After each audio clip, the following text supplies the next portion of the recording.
Welcome to the Course of Action podcast. I am your host for today only, Eric Bishop. Where is Jeff Clark, the regular host? Well, he has a book to promote. I'm helping Jeff promote this book.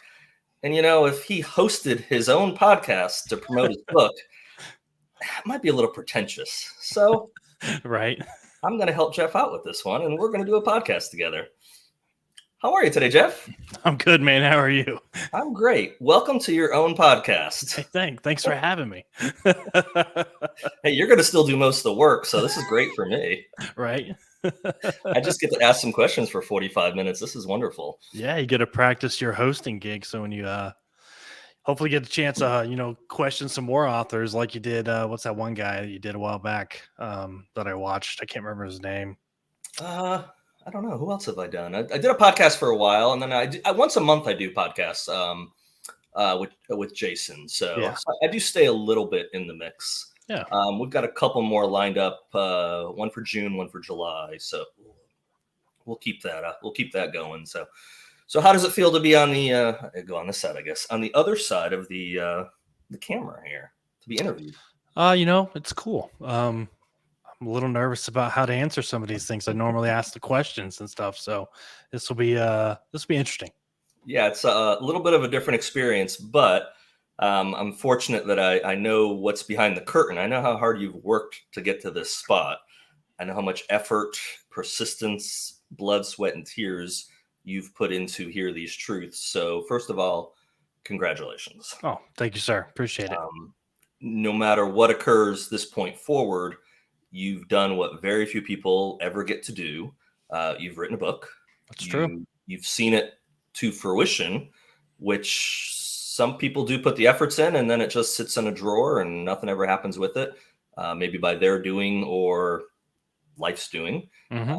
So the fact that you're here and getting to talk about the book is that's a cool moment for you. I'm proud of you. I'm happy for you. Thank you. Yeah, it is. It's very humbling too. It's when you think about writing a book, it's a pretty, tall endeavor. And then to get all the way to the process, of course, that very, very well.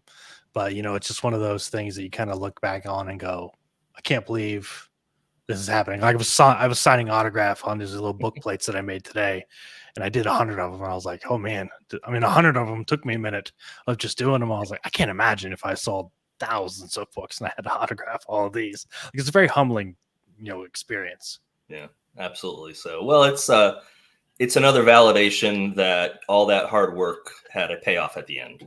And your payoff is people are going to be able to read your words. I've been fortunate to do that now, and they're also going to be able to learn something from you, which that brings me kind of to our first question of why, because I know you're a writer. Why for your first book, why pursue nonfiction over fiction? What was the thought process behind that? Well, I wanted to write fiction. And as a kid growing up, I was very creative. My family didn't have a lot of money. So I spent a lot of time outside playing. I made a lot of toys and stuff in my room with old cereal boxes and duct tape and things like that.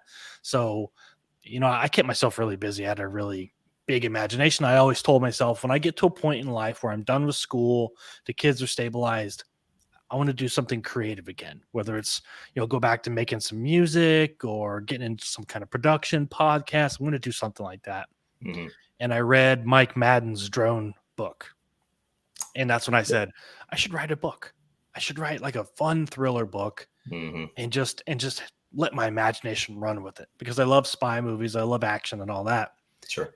And I kind of started writing some ideas down and developing them. But then I got to a point where work was really ramping up. And then my wife went to school, and we were kind of separated at the time while she was off to school. And we were kind of focused on those two, avenues.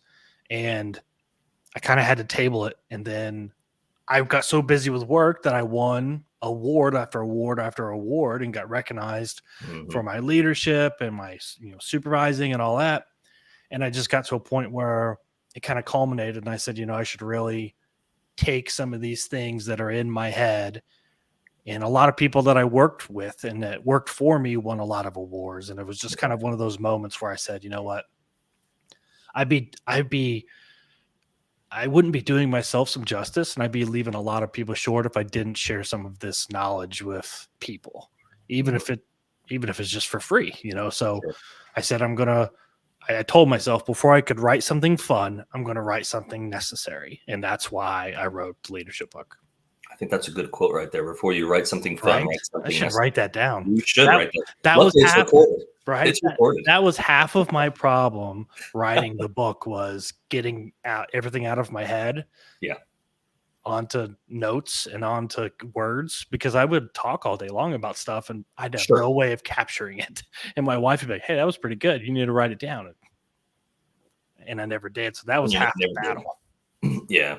Um, so you spent 12 years in the Air Force? 12 years 12 active years duty. active duty, right? So how much of this process that it took to get to this, how much, you talk about making notes or, man, I want to be able to remember this. Did some of these thoughts and ideas, did they start early on in your military career, or was it later on when you started to, get older, get wiser, have a family? Did a lot of the thoughts or the impetus to put these steps down, did that start later in your career? Probably a little later. Okay. I thought about writing a book. I think it was my last year of active duty. I kind of thought about it, kicked it around, but I was going through the medical board process and there were, Mhm. that was really stressful. So every time I had a chance to sit down and try to work on something, it just never seemed to, work out. So I just didn't push it. And Okay. a lot of the book goes back to some of my active duty days and Hmm. things that I learned back then, but it really didn't come to fruition until, the last probably 3 years was when it Okay. really was like, okay, I need to buckle down and do this. And how long have you been out for? When did you get Oh, out? it'll be 5 years at the end of Okay, June. 5 years. Okay. So it was still fairly fresh when you started, right? You've been out for about 2 years then. So it's fairly fresh when you started Yeah. kind of getting your thoughts together. And then what format did you use as you were thinking through it? Um, for those listening that maybe want to follow in your path, or this, gives them the motivation to do something similar. How did you organize your thoughts on leadership and what the book eventually became? Well, first I started with note cards. I just started writing down thoughts in my head onto note cards. And then I started researching different writing platforms because I know me, I'm a very organized person. Hmm. I can't do Microsoft Word. I won't be able to do it. Um, it doesn't give me an avenue to quickly go back and look at a different chapter or something. So I just don't.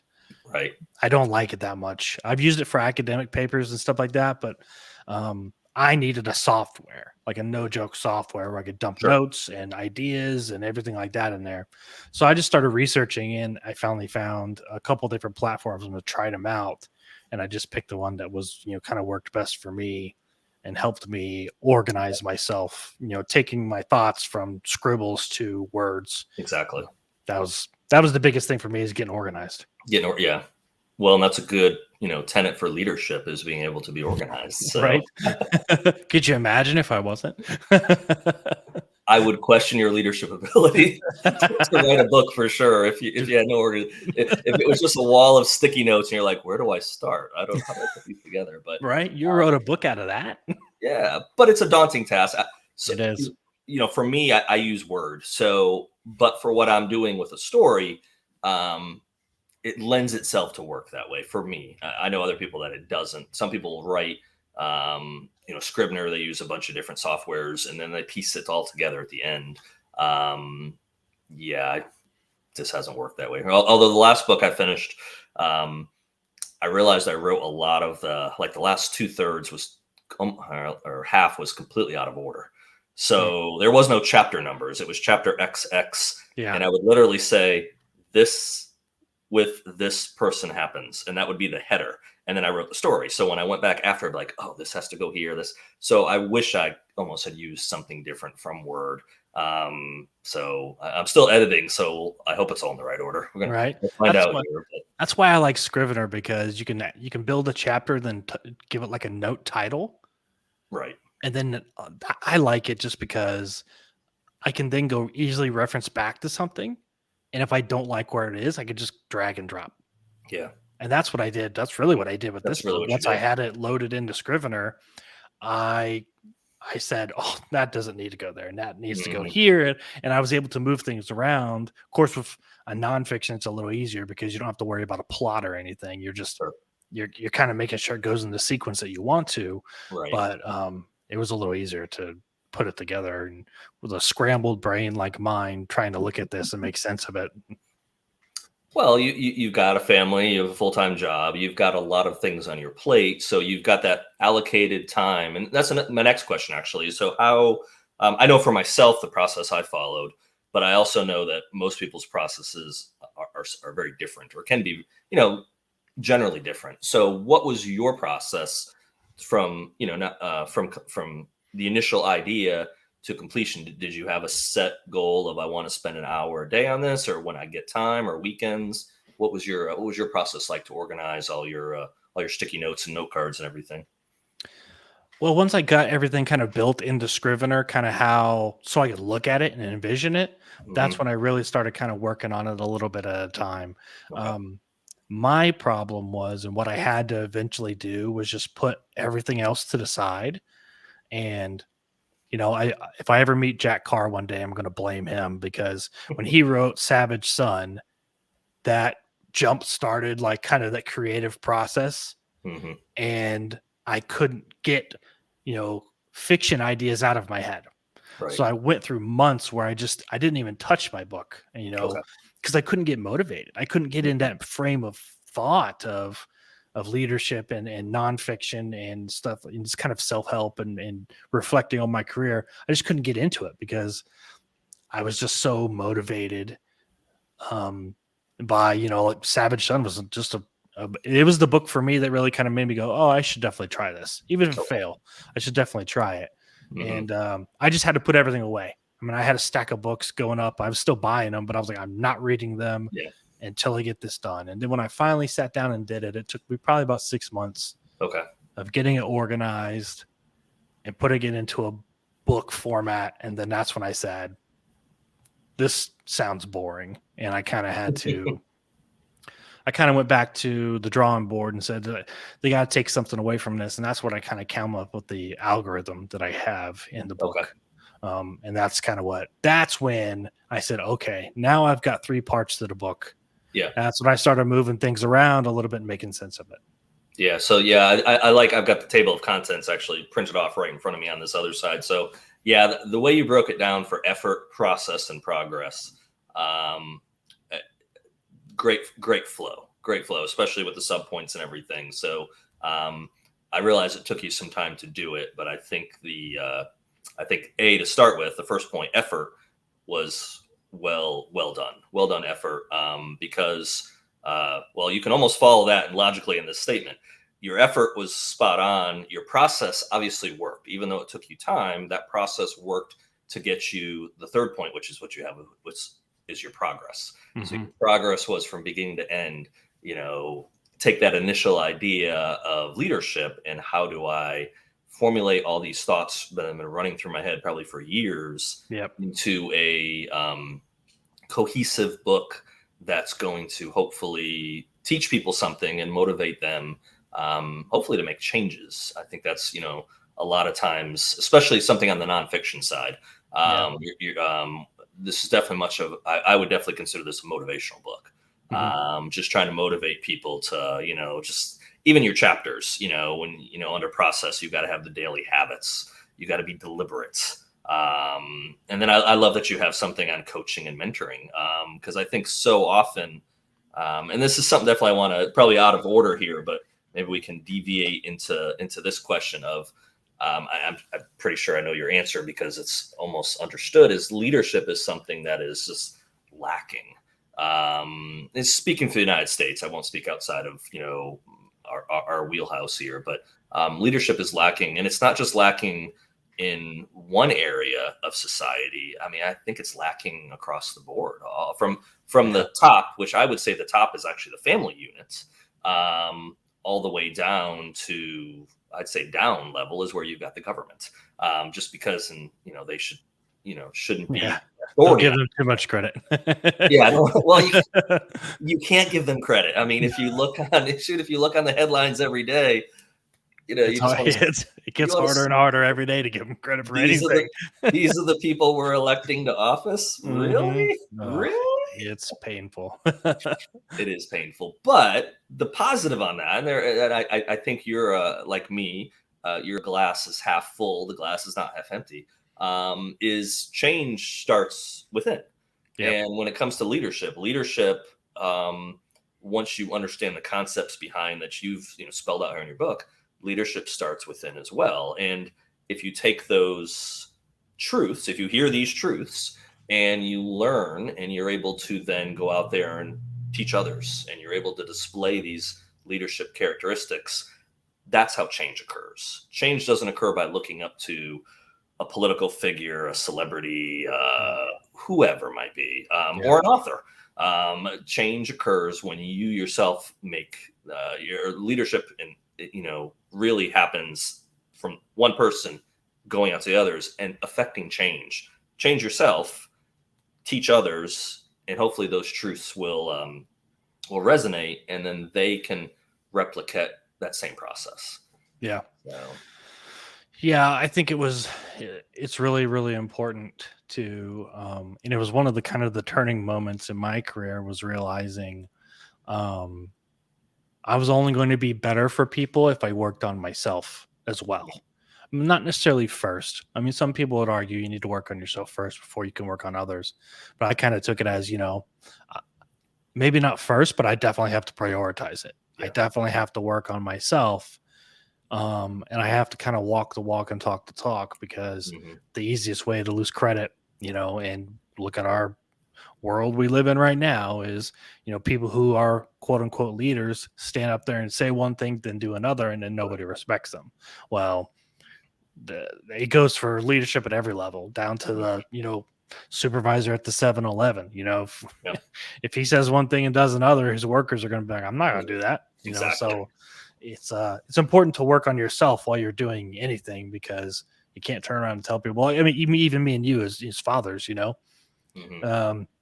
got to work on ourselves and be better ourselves, because if we tell our kids one thing and then we go do another, they're going to be like, well, what am I listening to this guy for?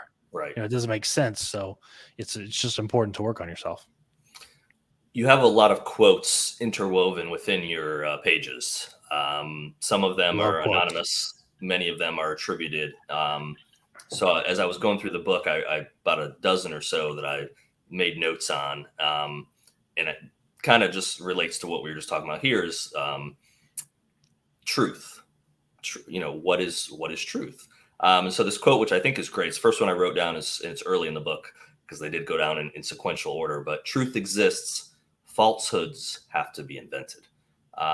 So talk a little bit about that. Talk about how you got to the point of realizing that there was some truths, which leadership is a truth, and discovering that truth and then putting it down so others can learn from that truth, and which ones kind of resonated with you in the process that were important enough to really form the backbone of your novel, of your story. Well, I'll give you a little secret. Some of the ones that are anonymous were actually me. I just didn't give myself credit for it, because I felt that was a little, egotistical, but I didn't want to leave it out.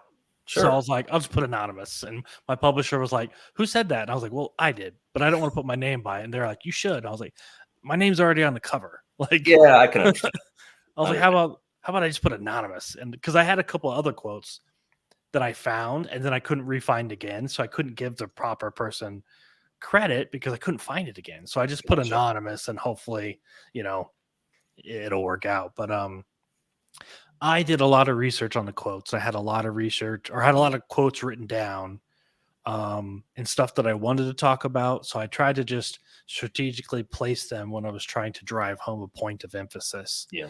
And when it comes to the falsehoods, the reason why I put that in here is because a lot of times as individuals we'll say, I'm doing a good job, right? I'm doing a good job. that's a truth that we're telling ourselves that we made up Right. to make us feel better, because we're protecting ourselves Right. from the real truth, which is, no, you're not doing a good job. You're screwing up. This isn't working, And I look at politicians and I say, that's the label. They should put that on every single office door in Congress, because they say we're doing a good job. Look at the economy. It's, blah, blah, blah. It's this or that. We're doing a good job. And it's just a falsehood that you told yourself to make yourself feel better. It's not the truth, but you call it the truth because you say, well, I'm being honest with myself. I'm doing a pretty good job.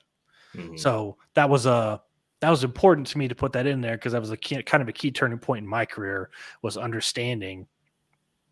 I was telling myself I was doing a good job, but, sometimes it just wasn't really a good job, or people around me weren't doing a good job. And I was like, well, how can I say I'm doing a good job if my workers aren't doing a good job?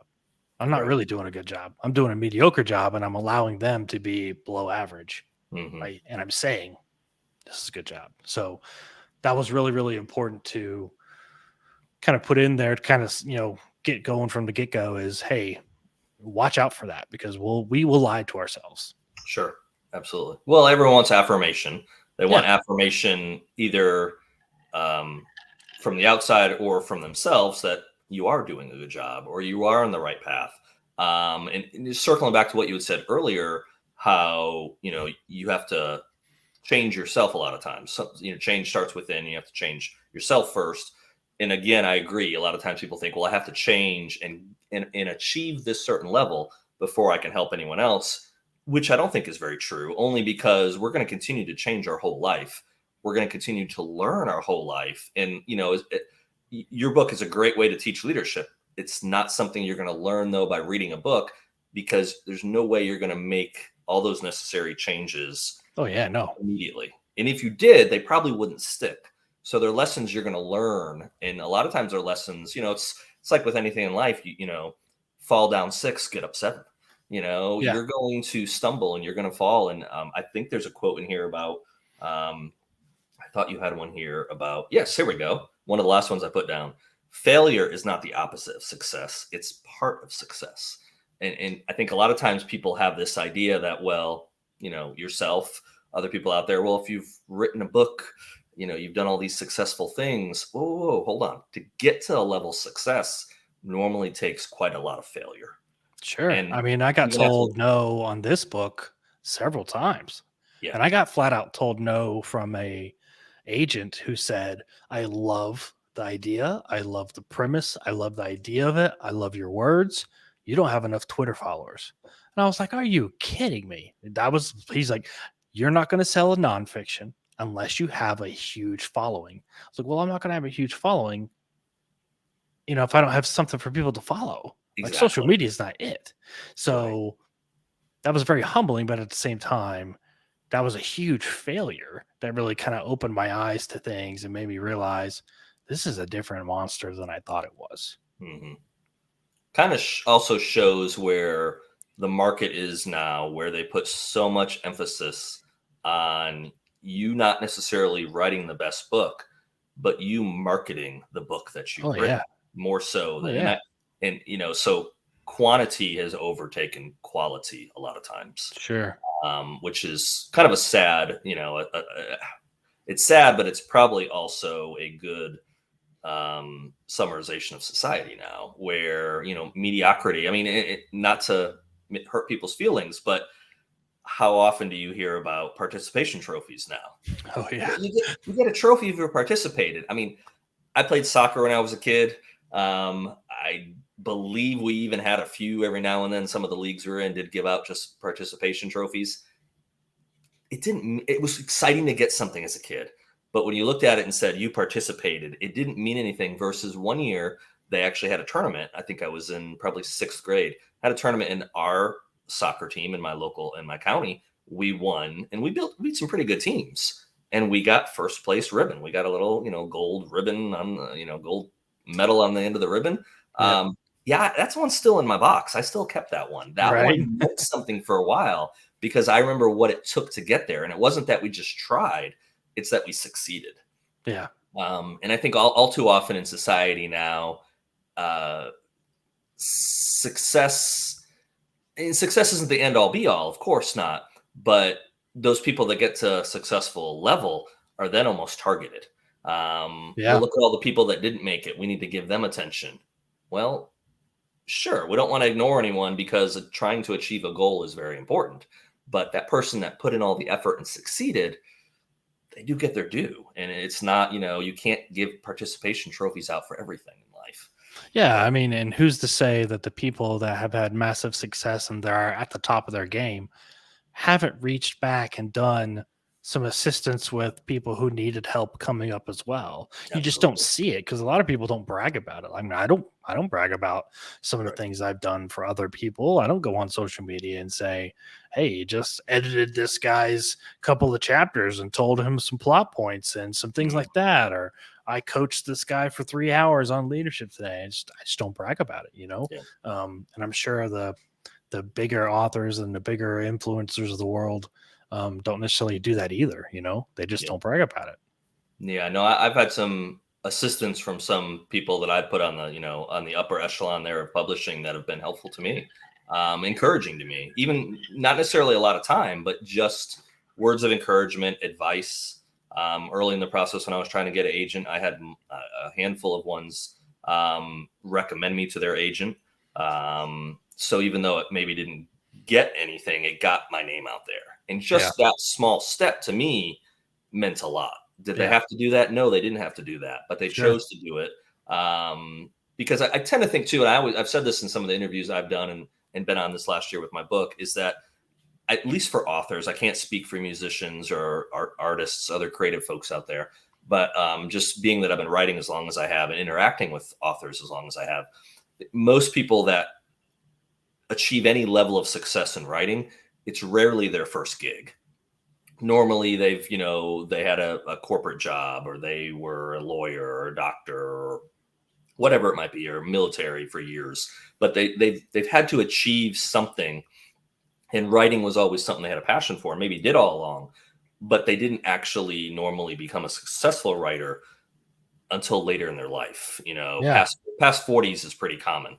I know quite a lot of authors that their first books came out in their 40s, and then they still might not have got a success until book 4, 5, or 6 came out, but later on. And I think when that occurs at a later age, um, there's a maturity there, and there's also an Yeah. appreciation that even if you get a lot of money, you get notoriety and all that, you really do remember what it was like to struggle. You do really remember what it was like to have trouble paying all your bills, and you do take, hopefully sympathy stays with you to realize that person that has contacted you, that's in that space headspace right now. I know where they are, and I can give them some encouragement, because let them know that if you keep working hard, you can achieve success. Oh yeah, absolutely. Because it's not a sprint, it's a marathon. It is a marathon. Absolutely. Absolutely. So what has the process been like for you after finishing the book? And talk a little bit about what it's been like to get to delivery. Just kind of the pros and cons, maybe what you faced, some of the lessons maybe you've learned in the process. So once I turned it over and I got an editor and we were kind of working through that process, that was kind of like and not to, throw my publisher under the bus or anything like that, but just to be kind of transparent. That was kind of the last major thing I did. Hmm. Once you edit it and you look it over and you go, okay, it's done. That's the last big milestone that I had. And I'm Right. sure it's kind of like that for a lot of other authors too. Hmm. The next big thing was the cover, but I already kind of talked to them about what I wanted and what they kind of knew what to do. Hmm. Um, that was that happened in a matter of days once it finally got with the graphic designer. So that wasn't that involved, but after that, you kind of like, okay, so what's next? And they go, oh, well, we're going to do this and we're going to do that. And it's really kind of the ball's in our court now. Right. So I was kind of like, well, I got to just keep cranking away at social media. Um, I got to get a release date. I got to get some buzz going and all that, because now my job is to scream to the high heavens that it's coming. Their job is to deliver it. So, Right. I think the biggest thing I learned in this process was to not hold on tight to anything, because it could change, and not that, publishers out to get you, or they want to change it for the sake of changing, but for them it's an investment. So they're going to change things to a point where they think the investment's going to pay out, and it's going to be maximum successful. And you need to just be kind of conscious of that. And for you, a book, and this, the book is your baby. You turn it in, you go, this is my product. I'm proud of it. I want to see this happen. And they go, hold on. Because I held tight to April release day. I was like, no, I want it in April. Right. I want it in April. I want it in April. I do not want to land in the middle of the summer when all these other books are coming out and all these other genres and people are on vacation and all that stuff. And my publisher was like, trust us. It'll go better if you're in the middle of all of it, because then you can get caught up in all of it. And they had their reasons, and I trusted them. And I think the biggest thing is just understanding that, once you turn it over, a lot can change, and you need to pick your battles and decide what you're going to stand firm on and what you're going to trust. And just remember that as long as it's moving forward, you've got something going. So don't do something stupid to delay the process. Just keep going with and let the momentum ride. Yeah. Well, you can only, in the process, you can only do what you can do. Absolutely. It's kind of like you only know what you know. And you have to, at some point, like you said, and I agree, because I've been through the process. It's your baby. You've put all this effort into it, but at some point it's not your baby anymore. At some point you hand it off to the publisher. There's, no more changes are going to take place. You've got a release date. And you have to make peace with the fact that that book's going to go out there. Any typos, any warts in there, it's over. It is what it is. Yeah. And your words are out there forever. And you got to be okay with that. Yeah. Or you probably won't do it again if it bothers you that bad. But, yeah. I found how that was an obstacle mentally for me.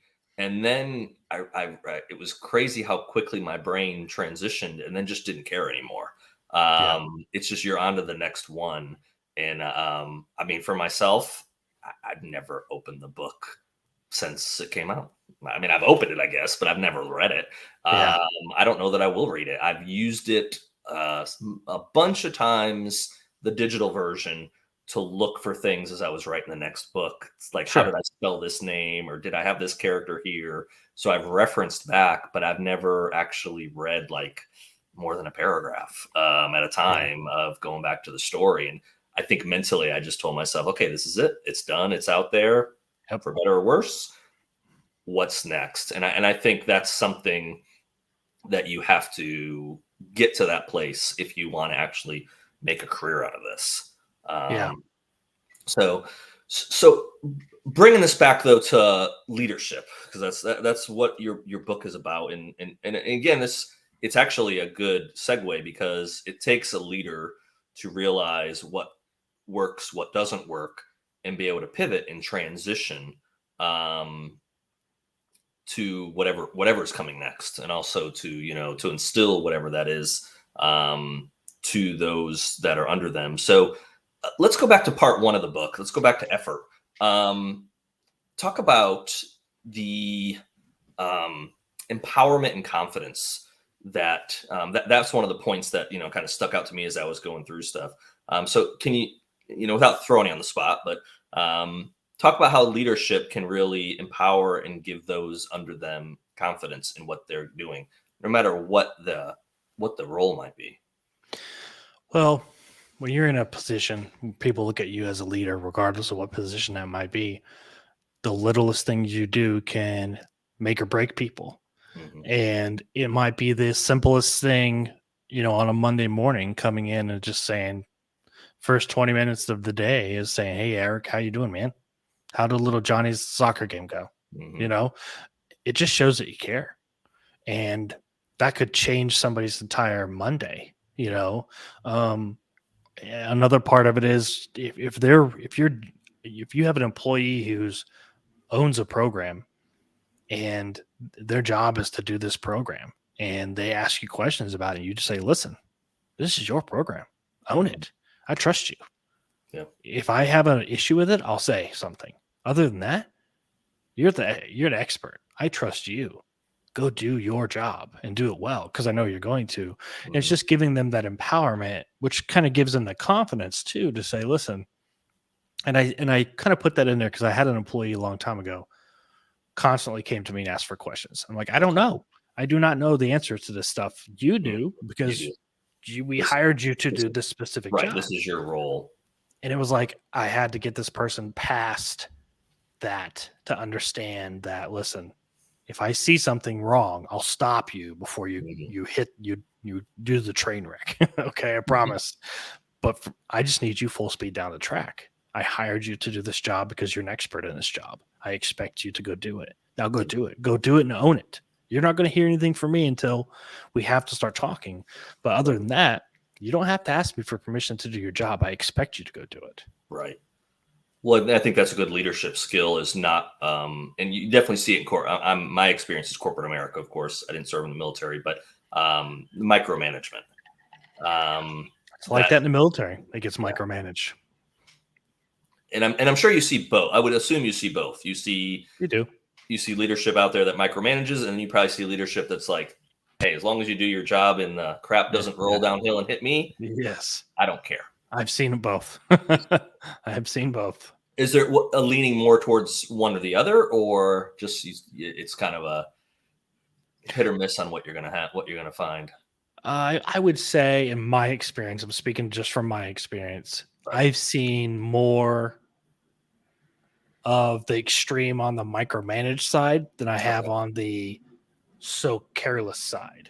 I've seen a handful of people who are like so hands off that they were only concerned about if they got in trouble or not. Everything else could roll. They didn't like. I've only seen that a handful of times, but I've seen several micromanagers that were to the point where it's like you're actually impeding progress. You're slowing things down by being that way. No, that totally makes sense.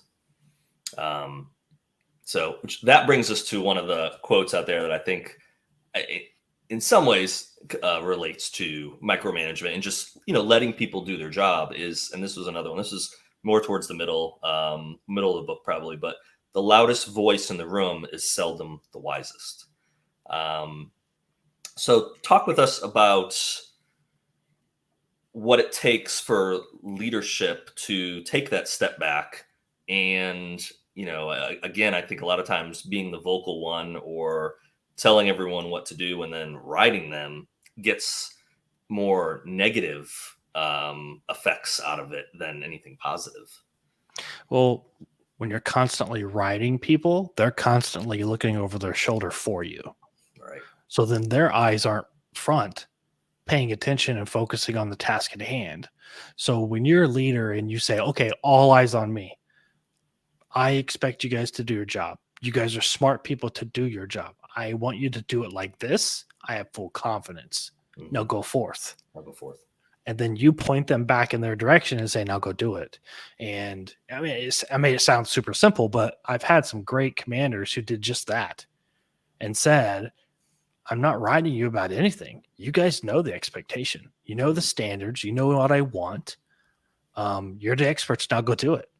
I'm here to, protect you, to keep the BS away from you so you can do your job. That's my job. As the leader, my job is to stand at the front door and say, you're not getting in. My folks are busy, So that was kind of like the loudest voice in the room is not the smartest person. They're just the loudest. They just like to talk.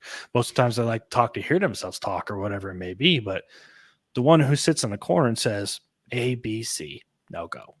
Is oftentimes, and that's what they say about introverts. Oh, well, people who are introverts aren't smart people. They're, they just don't want to talk. They hate the world and all that. That's wrong. That's absolutely wrong, So I put that in there to make a very, very solid point of you can talk all you want to, but if nobody wants to hear you, you can be as loud as you want and they still won't hear you. Mm-hmm. Well, yeah, no, I think that's I think that's spot on. What was probably the best or the biggest leadership lesson that you learned during those 12 years of active duty? Was there one thing that stood out more than others, maybe? Oh man, that's a good one. I think I wrote about this in a book, and now I can't think about what I said. But I'm not holding you to what. right, you're not referencing pages. No, I just got a list of questions. um, I do have some chapters written down, though. I would say maybe the biggest lesson was that I was responsible for everything, even if I didn't know about it. Even if You know, and that was a lesson that, like, people who are in charge, they say people are in charge and they take charge. That's true. Yeah, absolutely, it's true. However, you know, things can still go on. And the military is a little different, just because when you're a military supervisor, you're in charge of a lot more than just work. You're in charge of like what they do outside of time and stuff like that. Right. So, but it kind of goes both ways. If they're screwing something up at work and you didn't know about it, your head's still on the chopping block. Mhm. And I finally realized I could lead people better by going to the chopping block with them instead of hammering them when they did something wrong. Gotcha. And I got in trouble for it. Mhm. Instead, it was like going to the hole, you get more flies with honey than you do with vinegar. Mhm. Say, hey, listen, man, the next time something like this happens, let me know. And we'll battle through this together, as opposed to saying, the next time you screw this up, I'm going to have your ass, And it made more sense that way. And then it was like, listen, once you prove to people that you're willing to put your head on the grindstone with them, things change. And then they learn to trust you and understand what you're going to do for them as a leader. So that was probably my biggest thing that I ever learned with leading people and getting them to do what I wanted, or getting them to do things better, or is to take their side, and say, if you screw up, we screwed up. And that's where I think I put in the book, it's one of my best quotes I think I've ever said. I actually wrote this one down, was, don't let we be a hollow word. Oh, that is a good one. And I don't have that one written down. I was going to say, I've got two that totally tied into what you were just talking about. One of them is leadership is action, not position. So the leader really is doing something, not just having the position of being over someone. They're actually out there actively doing it. And which then tied into what you just basically said, is responsibility is accepting that you are the cause and the solution of the matter. I think all too often, and it's probably not new to society or new to culture, but people are always willing to point the finger and say, oh yeah, this is the problem. We do it now, even like, well, government's the problem. Okay, well, if government really is the problem, what is government? Government is made up of ordinary citizens that were put into power. You might say that we didn't elect some of them. Sure. Maybe there's another power to be, but whatever. Yeah. The bottom line is those ordinary citizens were put in there. So if there's a problem, if they're not doing what they were elected to do, well, is it up to them to reach that euphoria moment of, I'm not doing what I should. I'm just stealing money or doing whatever. Yeah. Well, it's up to who? We the people. Yeah, we put them there. We got to vote them out. We have to make the change, because, like you said, the light bulb's not just going to kick on one day and they'll go, you know what? I should be a better senator today. Yeah. I don't think that's how it works at all. Yeah, I don't think it's ever worked that way, and I don't think it will ever work that way. No, you're right. Definitely not people are flawed people. People are selfish people. Absolutely. I think at the end of the day, people are good and people are kind. Mm-hmm. Unfortunately, we don't always put those people, or those people don't always ascend to the top roles. Well, what I think about that is, I agree with you, but I think that people this is how I view politics. Because my brother-in-law told me like 3 years ago, he's like, you really should run for office, even if it's just in the city. You would be a huge game changer. Like, you would be perfect for it, to do things right. Right. And I said, here's the reason why I won't do it. And I'll never get into politics. Right. Because the people who have pure intentions know they can be more effective in everyday life with everyday people than they can be sitting on some Then they can. throne. Right. So I'll never run for politics or run for office or anything like that, because I know conversations like this with you and other people are going to do way more help than me going to Washington and becoming another number. They are. I agree with that statement too. However, I also do think that, but then who is going to serve? And I think that's sometimes why a lot of times the people that get in there are not the ones with the purest intentions. Yeah. It It's a just, double-edged sword. it's a totally double-edged sword. So I was, today I was working, and after work went for a walk. And one of the things I was listening to, I frequently listen to podcasts, and I think it popped up on Instagram. I saw it that Jack Carr is obviously on a lot this week because his books In the Blood just came out today. Texas Representative Dan Crenshaw, is it Crenshaw? Yep. Crenshaw interviewed Jack. And so they were talking about that. And that was one of the questions he asked to Jack was, are you going to run for, you should run for office. And Jack says, I get that all the time. And my answer is no, I will never run. And then Dan, though, countered with a good point of like, that's why you are the type of person that needs to run. He said, we need more people in there that feel like they shouldn't. So, but it's it's a very difficult predicament we find ourselves in, because you want good people to run, but good people a lot of times don't want to subject themselves to just the personal attacks. And it's nothing new. I've studied a lot. I've studied history a lot. And I think sometimes people falsely think right now of, it's so bad right now. It used to be so great. It's like, you realize they used to have duels and shoot each other. There was some, if you look at history of what occurred, and they started nasty pamphlets, by the second election, by early in the second and third presidency, there was mud starting to be slung. I think the difference now is we have so many more tools available to us. These things here have allowed us to lie with impunity, because anyone can be a subject matter expert, and very few, myself included, are a subject matter expert in anything, but they can have a platform and act like they are, and enough people will follow and say, oh, Eric just said this, it's got to be true. You might want to check that out and make sure that's true. Yeah. Well, and the moral dilemma that I've always had was, being a public servant is supposed to be, especially being in the military, you're working for the people, right? Protecting freedom it's a selfless job. There's no room for selfish people there. That's the whole point of it, is for you to go do something on behalf of others. But it's become, and I'm talking about politics, it's become such a selfish thing that unselfish people, they're turned off to it. Why would I go succumb myself to that kind of attention? Right. Even the mayor of a small town. Yeah. I mean, you could paint the lines in City Hall's parking lot wrong, and you're going to get complaints. Exactly. And you may not even have known that today was the day they were painting new lines, but it's your fault. Yeah. And it's just like, why would I do that to myself and to my life and to my family? Because it's become such a monster.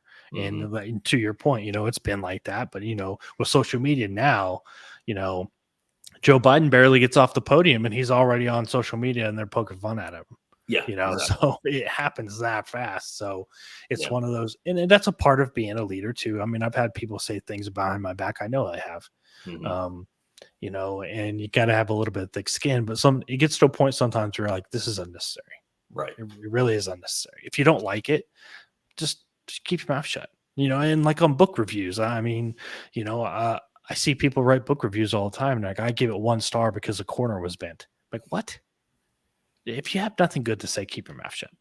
I saw someone posted that recently on Twitter that someone got a book review that said that, and the author was going to send them a copy out. It's like, well, the author had nothing to do. From Amazon right now. As the author, I got to make it right now because somebody else shipped it and it bent the corner, and now you're mad and give me a 1-star review. I know. Because people don't realize the reviews don't hurt Amazon. No. They don't hurt Amazon at all. It hurts the author who published it. Yeah. It hurts them big time. But It's just the world has become that today, and it's just like as a leader, that's kind of some of the things you have to deal with, and Yeah. um, Well, it I think is what it is. that circles back to what your book is about, that we need more leadership.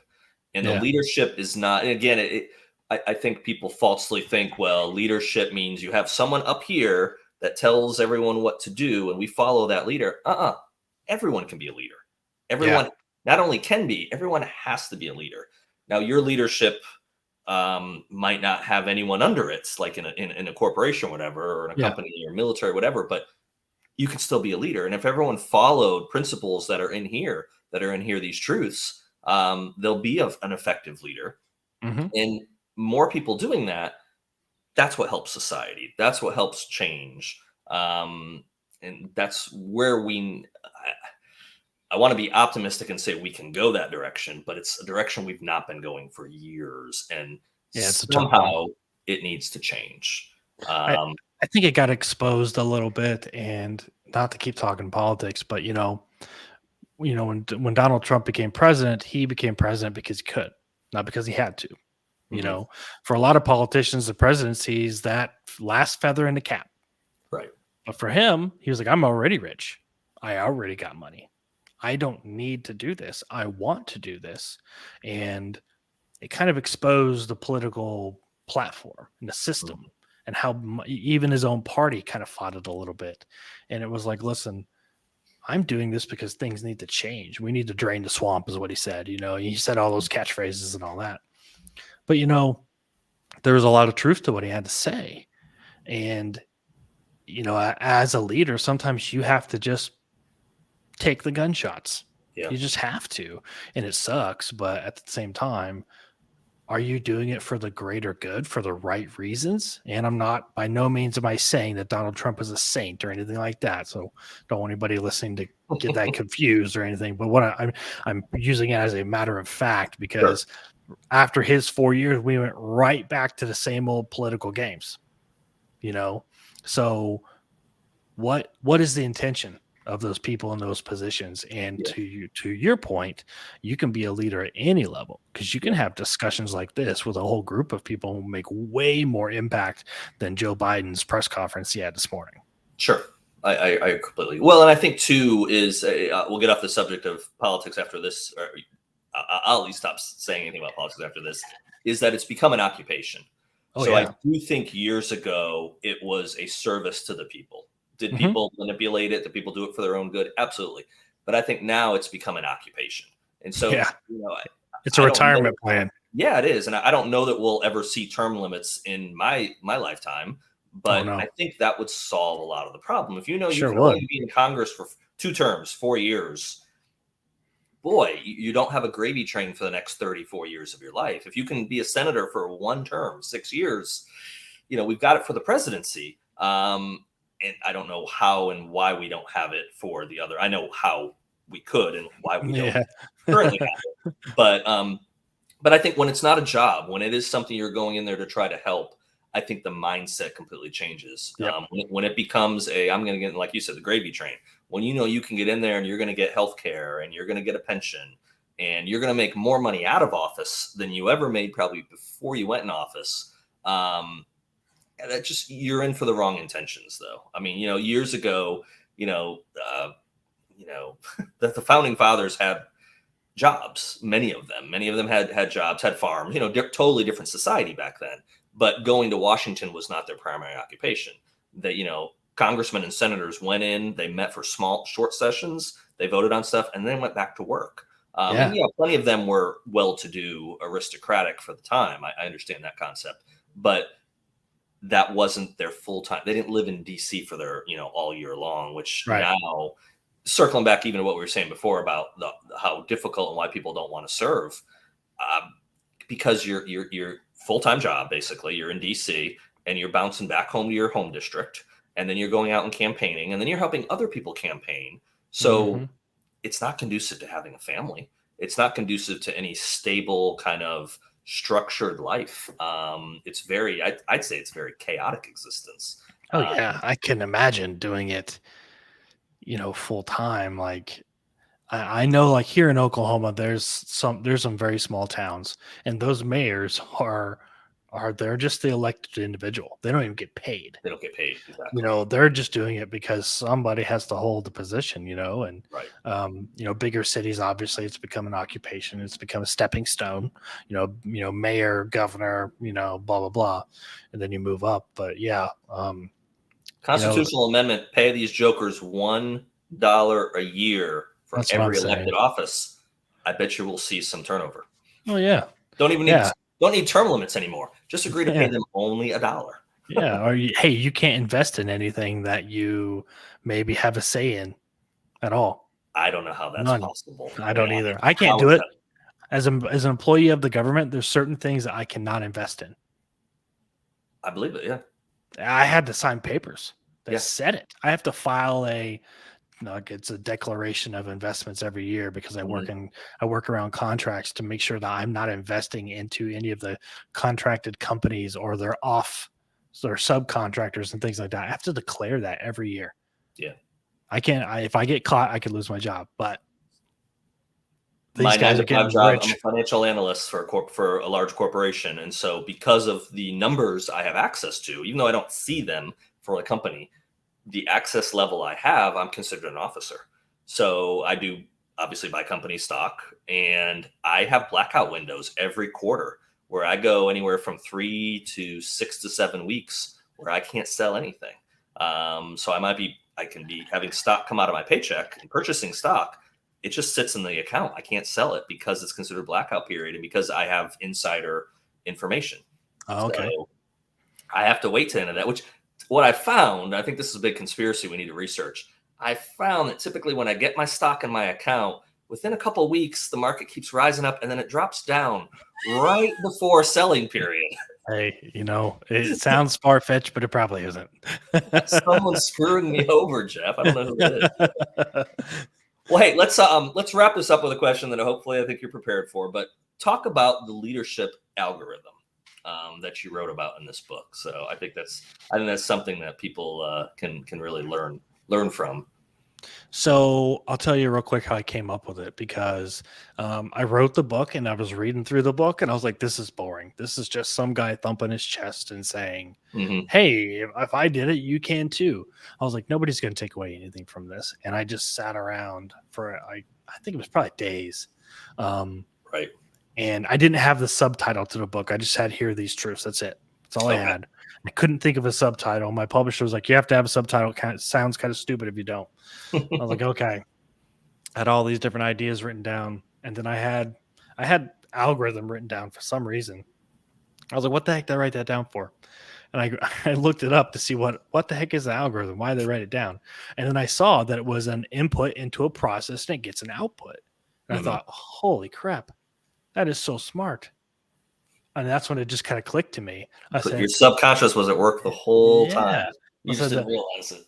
So leadership is kind of like an algorithm. You're going to put things into processes and you're going to get an output.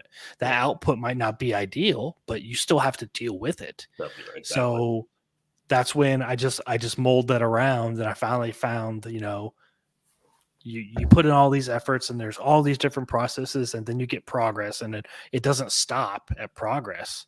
And that's when I was like, that's it. Effort plus process equals progress. And I said, and that's when I broke the book down. That's when I started reorganizing and moving stuff around. And that's when I had this 3 sections of the book. And I said, these are the things that ideally, if you focus on these and then start over and you keep working on all 3 of these, because you're always going to get progress out of something, even if it's bad progress. You still have to do something with bad progress. You can't just walk away from it. And be like, oh, well, that sucks, so we're just going to forget about it. Well, you wasted all this time and all this money. You still have to answer to it. So that was a really big part. And that's something I don't think I've really seen in a leadership book, and I've read quite a few of them, was what to do with success. And what is success? What is bad success? What is good success? What are you doing with it? Or are you just having birthday cake and saying, yay, we won, So that was a big point that I wanted to do. And that's when it changed. When I came up with the algorithm, that's when the voice of the book really changed. And that's when it was something I was proud of. Because at first I was like, oh man, I can't I can't brag about this. I can't talk Mhm. about this.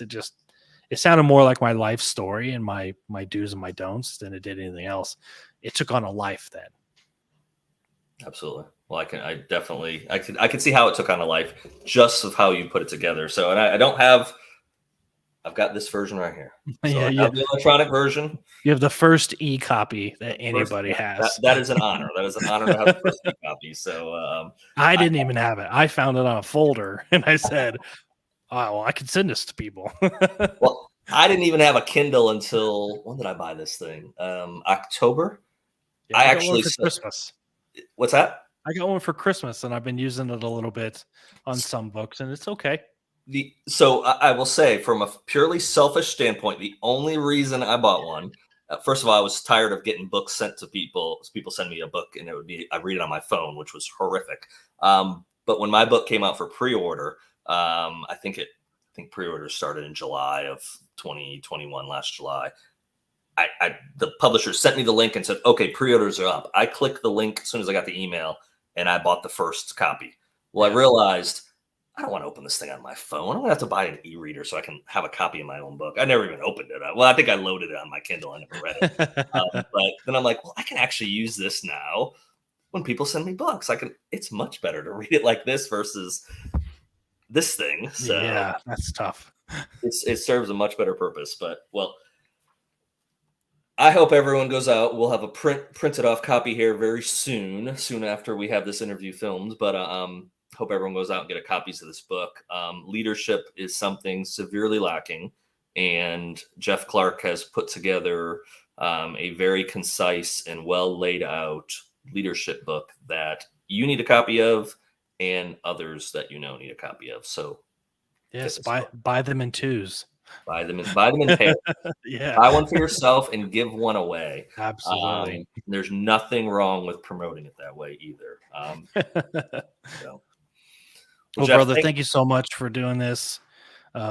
I can't thank you enough. It's a great idea. It's a great way to kind of turn the tide on things. And yeah, obviously, we're gonna do this again when breach of trust is getting close to fruition, so I can help push that. And of course, I'm a huge fan anyway. I Um, appreciate that. You, but you you probably will get an early copy and see if there's a see if I know what I'm doing a second time. It's always the you have your whole life to write that first. Well, it wasn't the first one I wrote, but you have your whole life to write that first one that's getting published.